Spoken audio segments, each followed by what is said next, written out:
Hi there, beautiful people, lovers of the tarot. Welcome to this brief new moon. There's eclipse today too, energy for March 2025. So I did a quick 4-card reading, and I'd say it was a little bit of a challenging reading for me, just because there were some cards that didn't seem to bring very obvious, coherent messages into the story. So not 100% sure how this reading is going to turn out, but excuse me if this reading isn't as coherent or as clear as some of the other ones I may have done. It starts off with this card. I think it's a really important card for us in life in general, but maybe more specifically in where we are in this moment. And this is the page of us, that's that young child who is desperate for adventure. Well, I wouldn't even say desperate, but very much open for it. And this card comes up asking us if we're ready to say yes to something in life, ready to recognize that there's some opportunity right in front of our faces that maybe we need to hold on to and embrace, recognize is there to begin with, and then grab with both hands. It's a childlike enthusiasm and excitement that grabs opportunities that are new for the first time.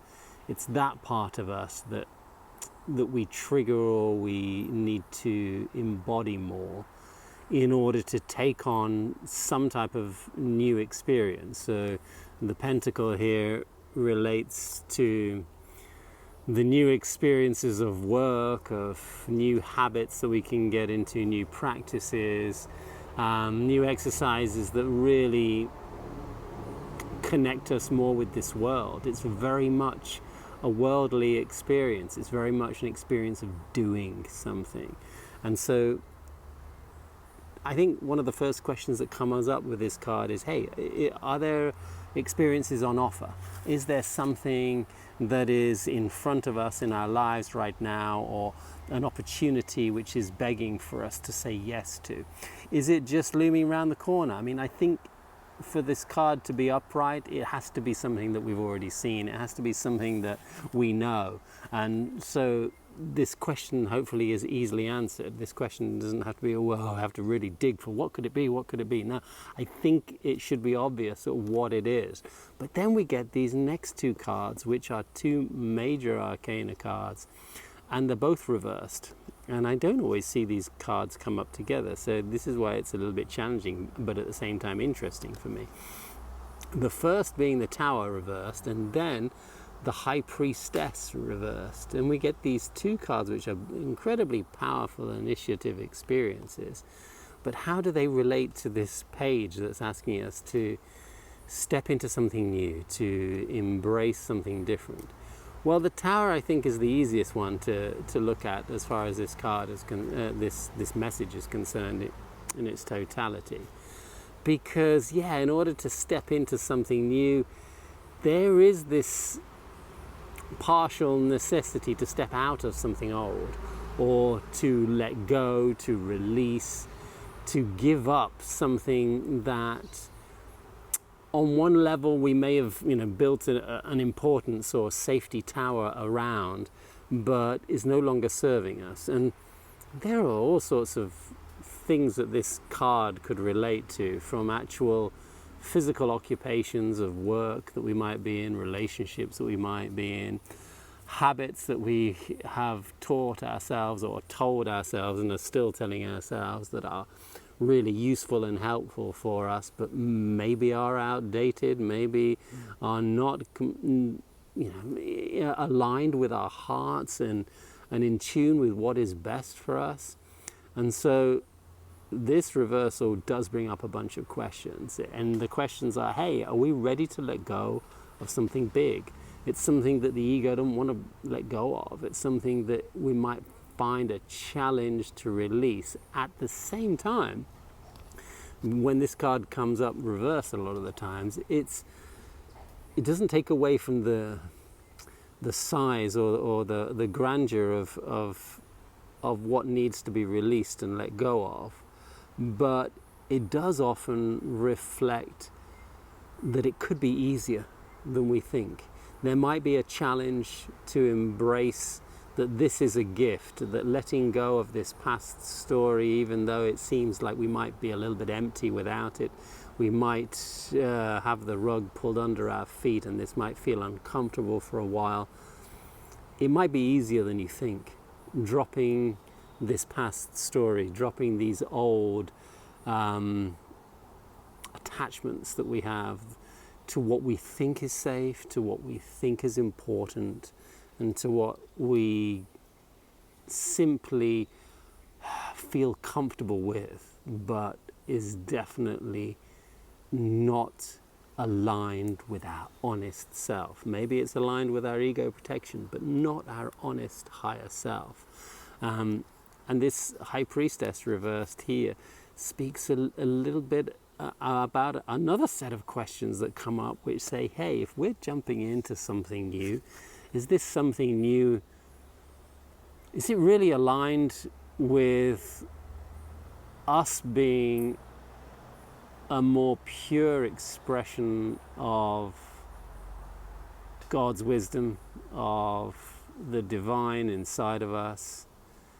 This High Priestess is a reflection of our inner magic. She knows she holds the wisdom of law, and so this law is reflected in our knowledge of how life works, of how we work from the inside out, and understanding how we work on the inside out.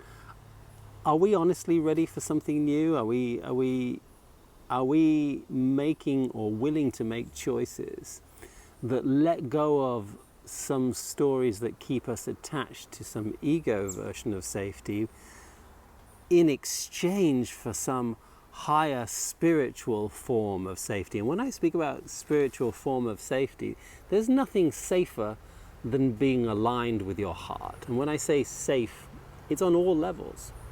The best form of protection for your physical body is being tuned to your heart. Your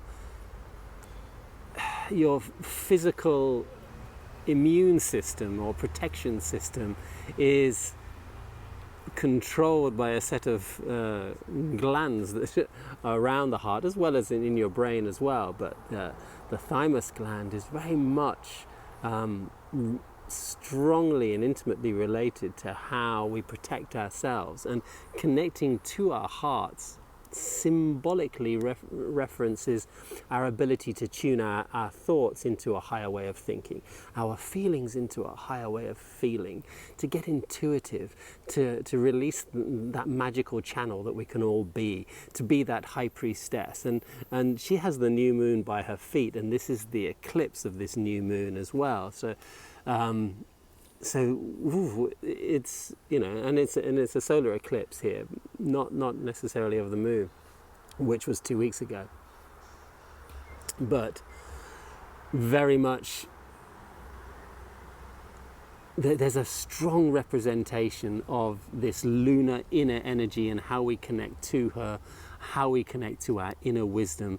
And it's upside down because I think maybe our previous patterns, our previous habits that our tower experience speaks about letting go of are related to lowering our vibration and ignoring this wisdom.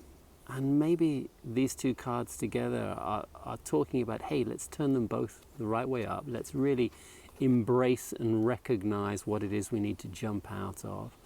And make sure that our choices about what we're moving towards are based around a higher intention, not something that is related to maybe the fanciful excitement of our ego, because then we're going to just build another tower.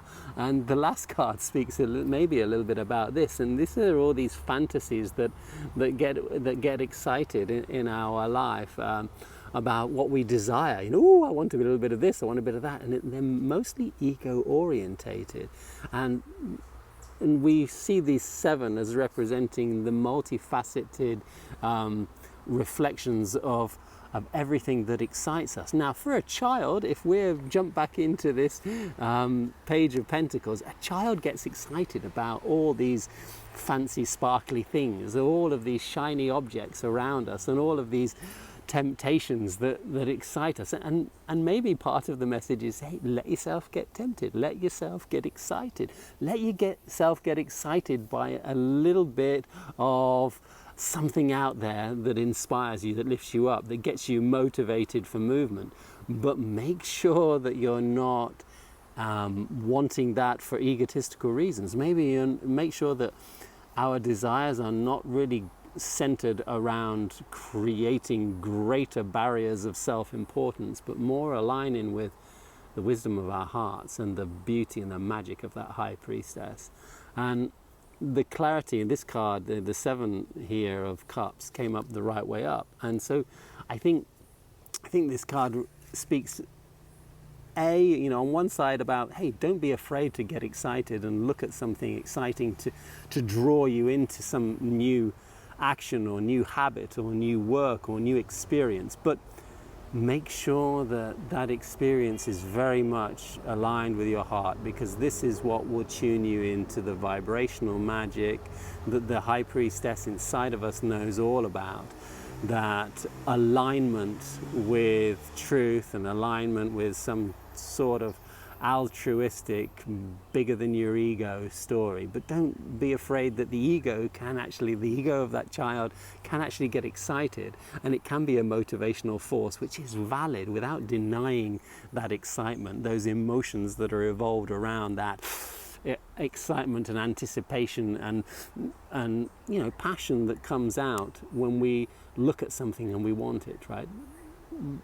Desire is going to be, a great motivational force, but recognize and remember that what we want is not actually what we think we want, and there's always something deeper behind it. There's always something more beautiful, and what we truly want is always going to be this heart-aligned state of consciousness where we are open to the world. We're open like a child to say yes to the world without fearing, letting go of what we seem to have built in the past, and are open to create something more powerful, bigger than ever before, from a state of emptiness. Maybe we're willing to start from ground zero and build something up from a set of foundations that's grounded in truth, grounded in love, and grounded in light. Have a great new moon, and I hope this has been a semi-interesting reading for you. Much love to you all. Love to hear your comments as always.